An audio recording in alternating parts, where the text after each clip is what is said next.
A deal on Dickens, who could resist? A stack of Austen, warmly kissed. Golden Age crime tales twist and turn, every page a treasure to learn. Books keep coming home with me, piles so tall they're all I see. Turn a page and sail the sea, reading always feels so free. Hi, my name is Talia. Welcome to Talia Nerds Out. I just wanted to do a video for Big Book Summer, go through the books that I am hoping to read during this summer. This is a read-along that's been going on for many years. The people who run it, I'll put the names and the video information below. Susan Jackson is one, and I can't remember the other lady's name. Like I said, both the names will be below. This will be the first time the other co-hosts will be co-hosting on YouTube, whereas Sue Jackson's been doing it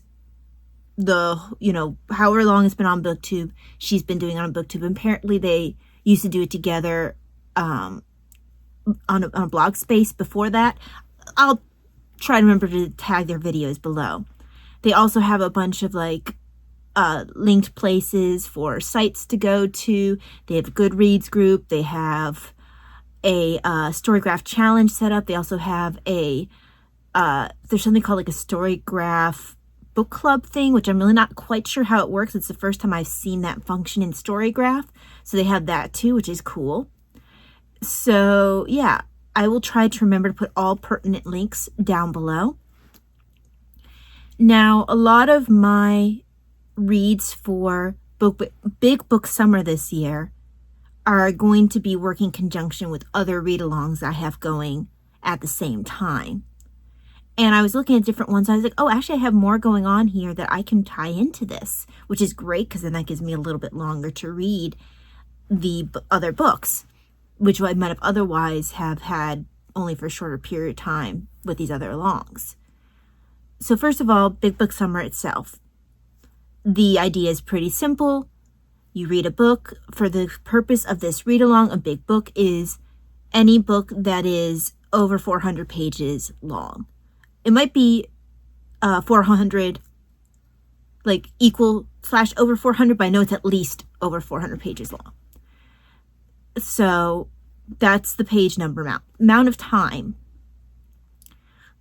First of all, before I go on to amount of time, you can be doing ebook, physical book, or audiobook. They do recommend that if you do audiobook, that you go and look and see what the page numbers would be for the book if you were reading it in a different format, just so that way you could see if it would be over 400 pages.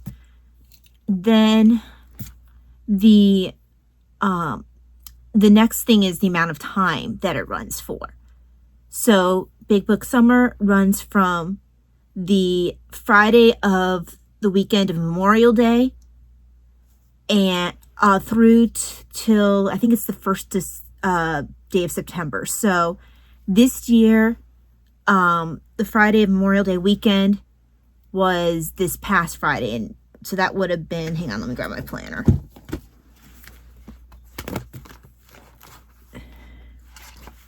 Okay, so that would have been the 23rd. So it started on the 23rd of May, and it will run through September 1st. I believe September 1st is when it ends. But that information will be at the most correct way. You'll get the most correct information in Sue's channel and in the other co-host channel, which I'm so sorry, I can't remember your name right now. And it would be on my phone, which I am using to record. So I am so sorry. But her information will be down below as well.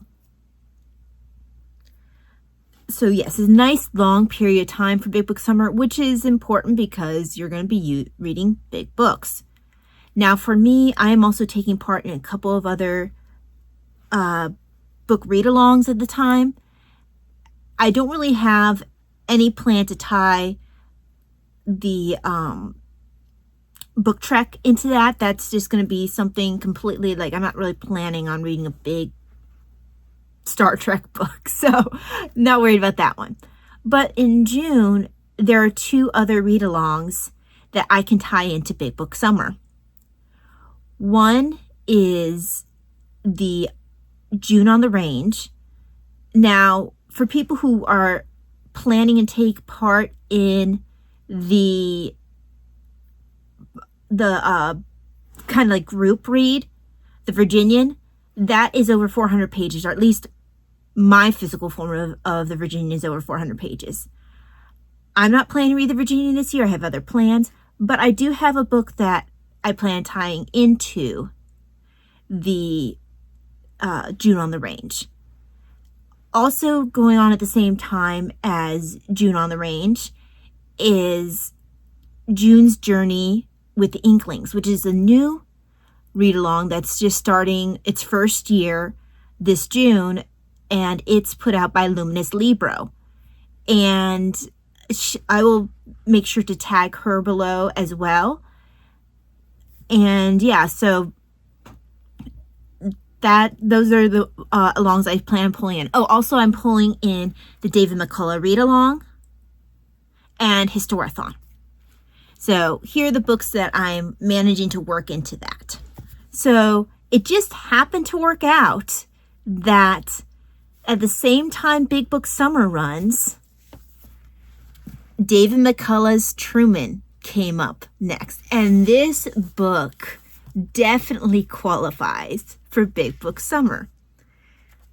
Now, if you include every bit of printed page, it's 1,117 pages. Now, if I was to be like completely not including the index or source notes or the acknowledgement at the end, it's still 992 pages. So this definitely qualifies as a big book. Hang on, let me get a drink.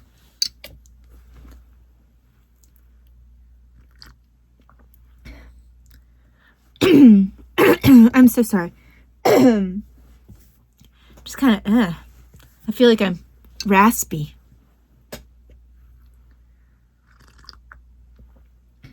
So, technically, the David McCullough read-along only has, I'm so sorry. Technically, the David McCullough read-along only has Truman set for June and July. So I started a bit early because I had finished the Brave Companions a little bit early.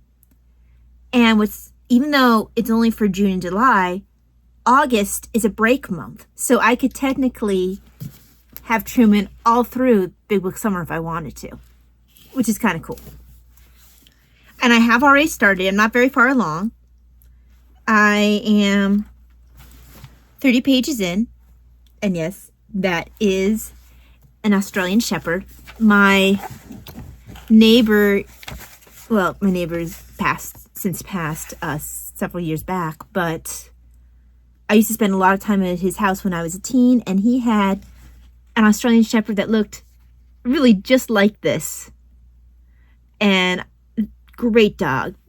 We watched Jojo basically grow up because he wasn't like a puppy, but he was still pretty young when we moved into the area. So,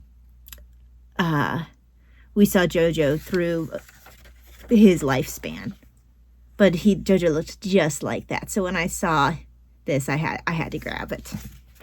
And now Jojo's marking Truman for me. So I already got it started. The cool thing is that while the audiobook was not available unabridged on Libby, and it would have only let me have it for I think Libby does 14 days. But Hoopla, I believe, does 20 days. I know it does more days than Libby. And it had the unabridged audio book. So I can flip back and forth if I truly want to, which is kind of cool.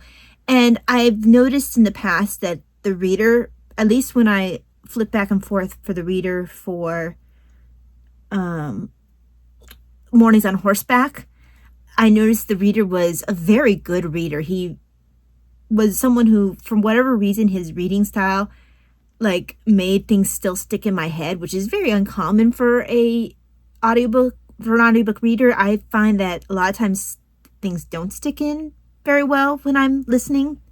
But the reader that Dave McCullough chose for Mornings on Horseback, as far as I can tell, I think it's the same reader for Truman. So I'm kind of happy about that.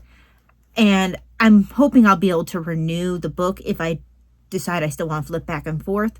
As yet, I haven't really listened to it for very far in. I've mostly been reading physically so far, but I think I listened to a little snippet. So, not very far along here, but I mean, it hasn't been long. And I have already started tabbing a bit. Then, so that's for, I want to make sure I wasn't shifting. Okay, that's for the David McCullough read-along. That's, working for Big Book Summer. Then for Historathon. So quarter 2 for Historathon, which is 500 AD to 1500 AD. The last month of quarter 2 is June. Then for July, August, September, it's quarter 3. So Big Book Summer straddles 2 quarters. Well, you know what also straddles 2 quarters? Is The Stripping of the Altars, by Eamon Duffy. And this seemed like to be the perfect read. I really enjoyed Eamon Duffy's book. I think it's called The Marking of the Hours, which is where he wrote about the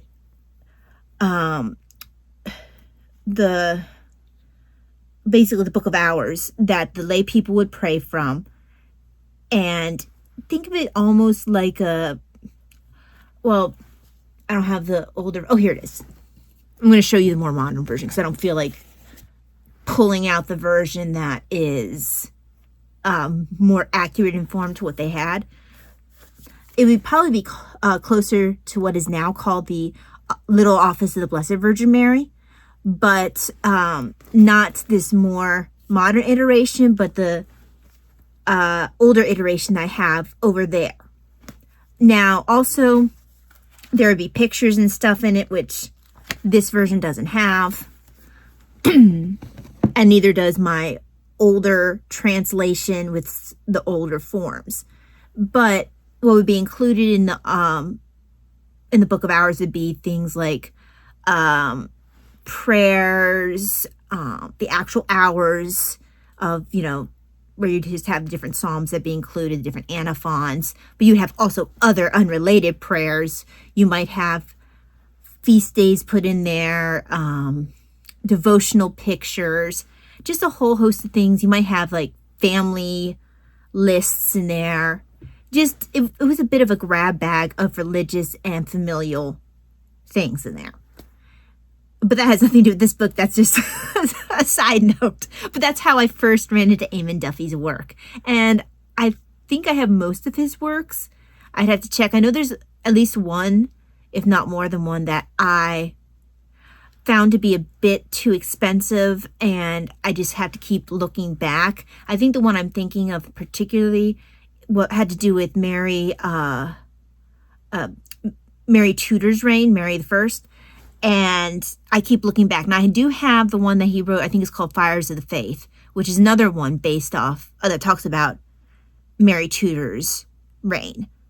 But it's very focused on that aspect of her reign. Whereas the other one, I got the impression might be an overall view of her reign. So I keep having to look back at that and hoping it'll come down. Because, especially since I've read the first preface in this book, that leads us back to this book. I believe that this might be the second book that he actually published, because it was during the research for this book that he found information that he wrote in a book that either he published just prior to this book or he published just after.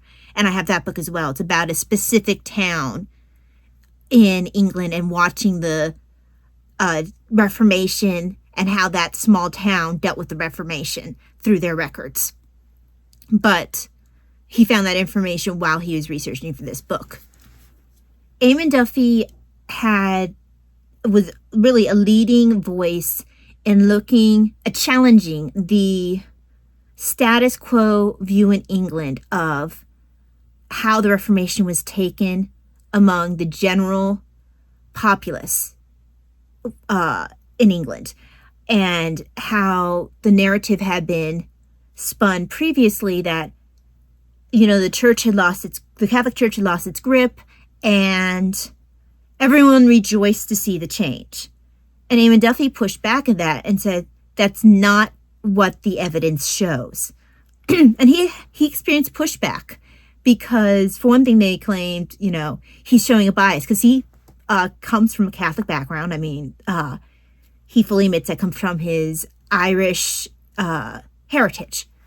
But he pointed out that we have plenty of people who are coming at their, you know, stuff from, every author is going to have a bias. Your job is to try to be as measured as possible when you're presenting the information. Don't, you know, hide the truth. Don't, you know, force your opinion on the reader or whatever, but you can't help but have a bias going in. Fair. As long as the author doesn't push his bias on me, I'm okay with that. And also as long as he is fair in presenting the facts and all the different points of view. But he pointed out that, you know, the Reformation narrative had been presented to the exclusion of looking at it all from a perspective of, well, is this Reformation view the correct view, or was there more pushback than the Reformation view would like to admit? And he did find that there is evidence of pushback. And that's what came out of that research was this book. And this book is 720 pages if you include the prefaces. And I am only in the second preface because the first preface comes from what the new edition is, which is, the new edition was published in 2022. So I finished the newer preface. Now I'm reading the preface to the second edition. Now this book was originally published in 1992. The second edition was 2005.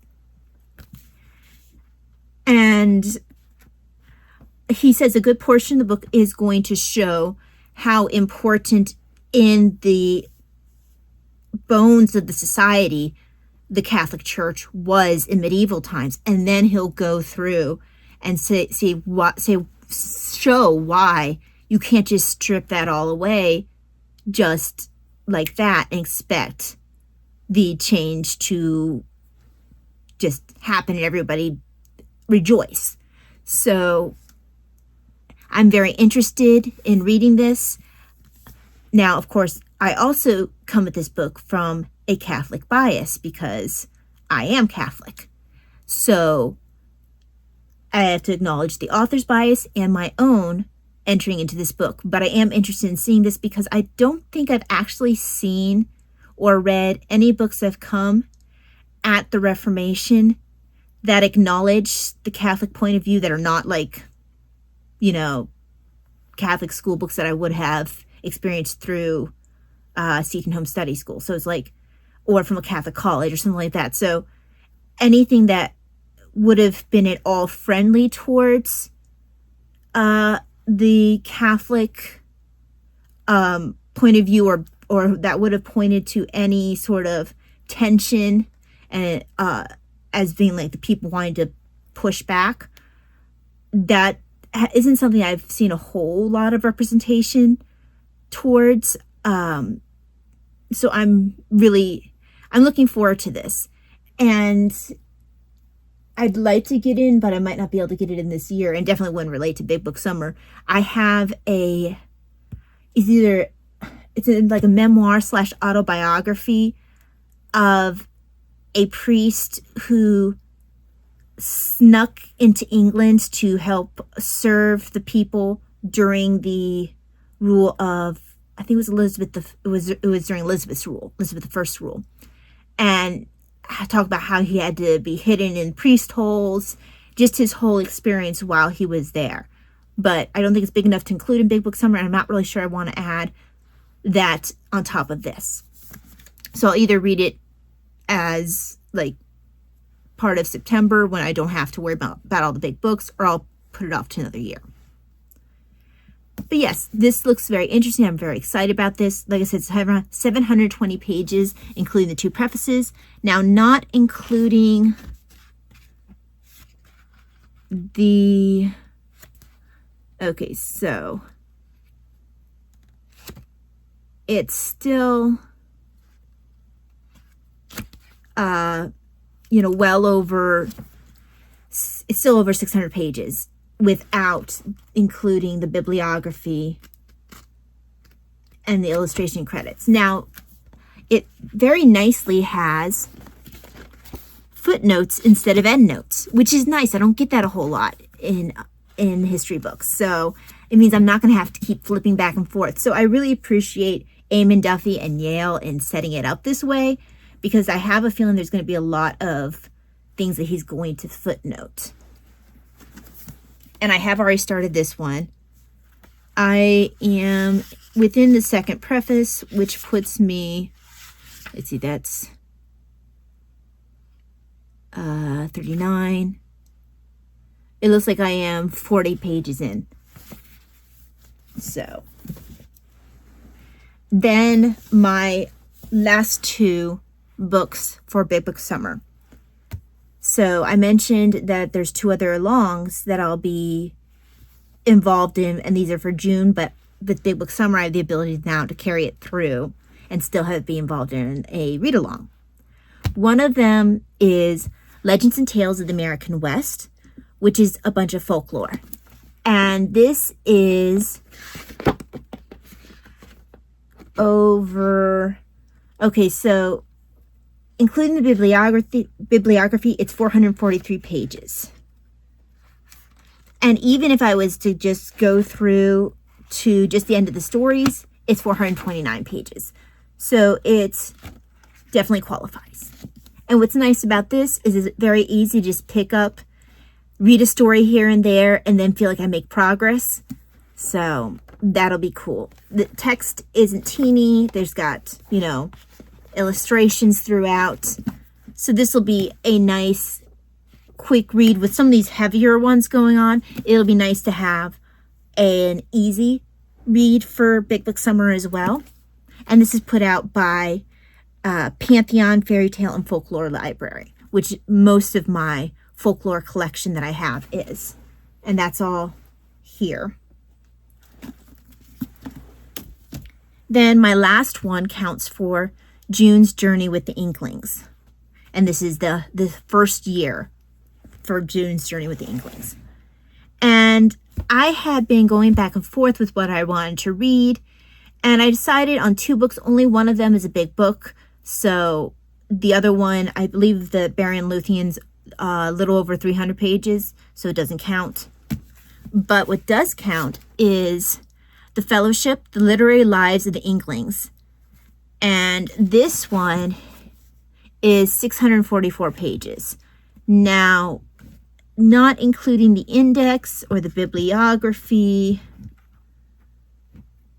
or the notes, although I do tend to read the footnotes. Let's see, keep going. Okay, so if I just include the text, it's still 512 pages. And the text is a little bit on the smaller side, but I'm hoping it'll be an easy enough read that I will still be able to speed my way through it. But I do have all summer now that I'm including it as part of Big Book Summer.